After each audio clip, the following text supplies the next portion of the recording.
आज दुनिया international millet year मना रही है। भारत में मिलेट्स के अनेक प्रकार हैं, अनेक नाम हैं। आज जब मिलेट्स घर घर में पहुंच रहा है, पूरी दुनिया में पॉपुलर हो रहा है। मोदी जी हमें मिलेट्स यूज करने के लिए कह रहे हैं, मिलेट्स को उगाने के लिए कह रहे हैं। आखिर इसमें कुछ तो फायदा होगा भारत का। और क्योंकि आप एक भारतीय हैं तो आपको ये जानना बहुत ज्यादा जरूरी हो जाता है कि क्यों भारत इस समय मिलेट्स को सपोर्ट कर रहा है, और नंबर 2, मिलेट्स को एकदम से हेल्दी क्यों बनाया जा रहा है। अब से पहले जो हम राइस और व्हीट यानी कि चावल और गेहूं जो खा रहे थे, अब उसको बताया जा रहा है कि वो उतना हेल्दी नहीं है जितना कि मिलेट्स है, जैसे कि ज्वार, बाजरा, रागी, जौ। तो ये दोनों सवालों का जवाब आज के वीडियो में मैं आपको देने वाला हूं। लास्ट तक वीडियो को जरूर देखना क्योंकि बहुत अहम तथ्य आपके सामने निकल के आने वाले हैं।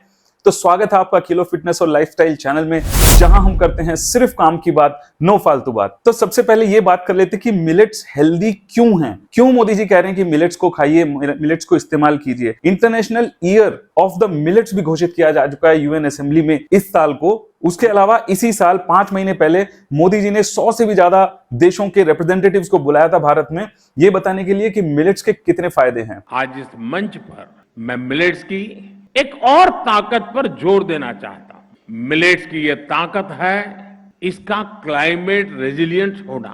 बहुत एडवर्स क्लाइमेटिक कंडीशन में भी मिलेट्स का आसानी से उत्पादन हो जाता है।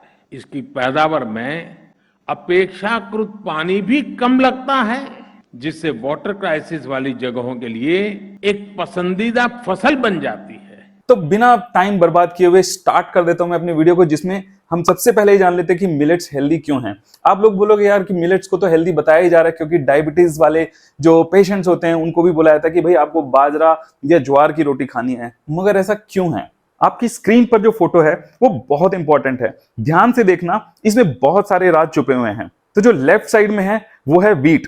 इसमें 3 पार्ट्स हैं, एंडोस्पर्म, ब्रैन और जर्म। जो एंडोस्पर्म है वो मैदा है पूरी, वो एक स्टार्च है और जो कि पूरा मैदा है। जो ब्रैन है वो फाइबर है और उसके साथ ही साथ में उसमें कुछ ऑयल भी होते हैं। और जो जर्म है वो आगे उगाने के लिए इस्तेमाल किया जाता है और उसमें न्यूट्रिएंट्स होते हैं। अगर आप मिलेट्स के सीड को देखें तो उसमें भी ब्रैन, जर्म और एंडोस्पर्म है, लेकिन उसमें ये तीनों लेयर्स बहुत टाइटली इंटीग्रेटेड हैं। इंडस्ट्रियली व्हीट को मैदा से अलग किया जा सकता है, लेकिन मिलेट से स्टार्च निकालना इम्पॉसिबल है क्योंकि इसकी बनावटी वैसी है। तो ये है मैजिक।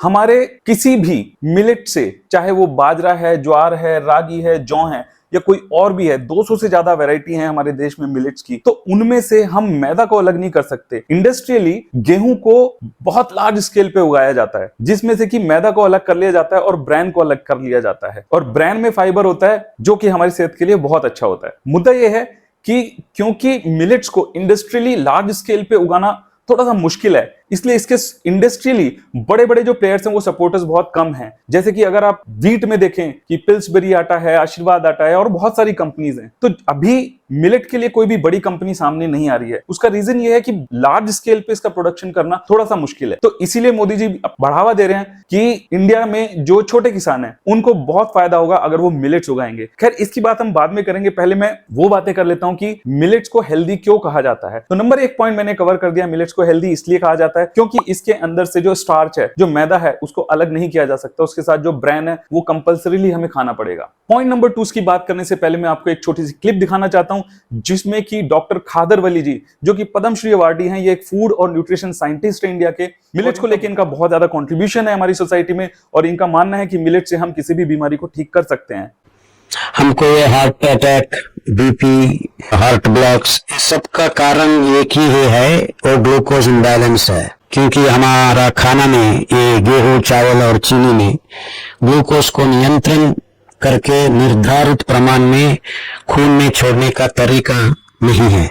हमारा मिलेट्स इस रोजाना खाने से वो इंतजाम हम कर सकते हैं, क्योंकि रेशा भरा हुआ दाना धीरे धीरे ग्लूकोज को हमारा खून में छोड़ने का इंतजाम भगवान ने किया है। हमारा आहार बदलाव करने से हम हमारा खून को पतला बना सकते हैं, ब्लड थिनर्स लेने का जरूरत नहीं है। तो मतलब ये हुआ कि जो हमारे मिलेट्स हैं वो कॉम्प्लेक्स कार्बोहाइड्रेट्स हैं, इनका ग्लाइसेमिक इंडेक्स बहुत कम होता है, इनका ग्लाइसेमिक लोड कम होता है, इसमें फाइबर ज्यादा होता है, जिसकी वजह से क्या होता है कि जो इसमें ग्लूकोज होता है वो हमारी बॉडी में स्लो रिलीज होता है। जो गेहूं या राइस होता है उसको खाने से हमारी बॉडी में ग्लूकोज इंस्टेंटेनियस रिलीज होता है, लेकिन कुदरती मिलेट्स में इस तरीके की बनावट है कि जो ग्लूकोज रिलीज होता है जो हमें चाहिए एनर्जी के लिए, काम करने के लिए, वो धीरे धीरे धीरे धीरे रिलीज होता रहता है। और इसीलिए डायबिटीज के पेशेंट्स को ये रेकमेंड किया जाता है कि वो गेहूं या राइस ना खा के मिलेट्स खाएं। नंबर 3 पॉइंट ये हेल्दी क्यों है, क्योंकि मिलेट्स में होता है रेजिस्टेंट स्टार्च, और मैं ऐसा मानता हूं कि जिस अनाज में रेजिस्टेंट स्टार्च है वो रेजिस्टेंट टू डाइजेशन है, यानी कि इसको डाइजेस्ट करने में बहुत टाइम लगता है हमारे शरीर को, हमारा पेट ज्यादा टाइम तक फुल रहता है, हमें भूख जल्दी से नहीं लगती अगर हम कोई भी मिलेट्स खाते हैं। पॉइंट नंबर 4 कि मिलेट्स हेल्दी क्यों है, ये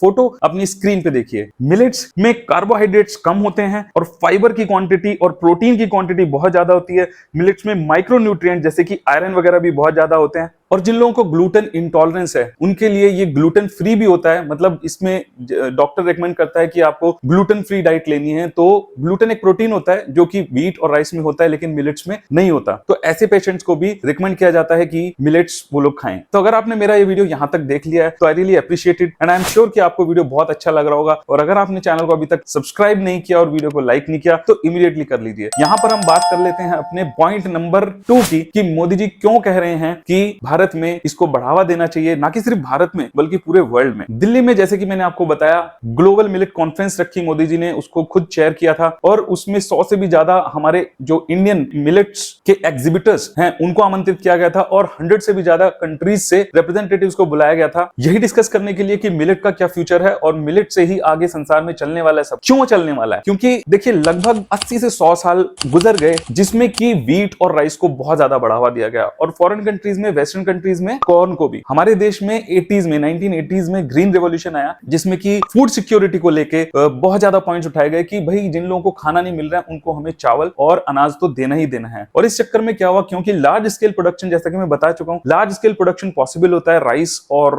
व्हीट का, तो इसको बहुत ज्यादा बढ़ावा दिया गया और कहीं ना कहीं मिलेट्स के प्रोडक्शन को सपोर्ट नहीं मिला। और इसकी वजह से क्या हुआ कि जो छोटे किसान थे उन्होंने मिलेट्स को उगाना ही बंद कर दिया, कम कर दिया बहुत, क्योंकि जब उसको मार्केट में बेचने जा रहे थे तो उसमें कोई भी मुनाफा नहीं हो रहा था। लेकिन अब जो नई रिसर्चेज आ रही हैं वो, क्योंकि over a period of time हमने इतने पेस्टिसाइड्स, इतने केमिकल्स यूज करके राइस की और व्हीट की प्रोडक्शन को बढ़ाने की कोशिश करी, लेकिन हुआ उसका उल्टा। आपको ये जानकर हैरानी होगी कि पिछले 30 सालों में, 3 दशकों में जो राइस और व्हीट का प्रोडक्शन है वो काफी हद तक कम हो गया है, और अगर यही ट्रेंड रहा तो अगले 25 से 30 साल में 30% तक जो प्रोडक्शन वो कम हो जाएगा। और दुनिया को अब ये डर लग रहा है कि अगर राइस और व्हीट कम हो गया तो फिर लोगों को खाना कैसे मिलेगा। ऐसे एनवायरनमेंट में मोदी जी का ये पिच करना कि भाई मिलेट्स को यूज करो, क्यों, क्योंकि जो जैसे कि वो अपने क्लिप में भी बोल रहे थे कि इसको उगाना बहुत आसान है, इसको कोई क्लाइमेटिक कंडीशंस नहीं चाहिए होती हैं, ये गर्मी में भी उग जाता है, सर्दी में भी उग जाता है, इसको बहुत ज्यादा पानी देने की जरूरत नहीं होती है। तो ये सारे फायदे हैं। दूसरा फायदा इससे ये होगा, जो हमारे छोटे किसान हैं वो अब मिलेट्स को उगा सकेंगे, और अगर इसको बढ़ावा दिया जाए तो उनको अच्छे दाम मिलेंगे मार्केट में। तो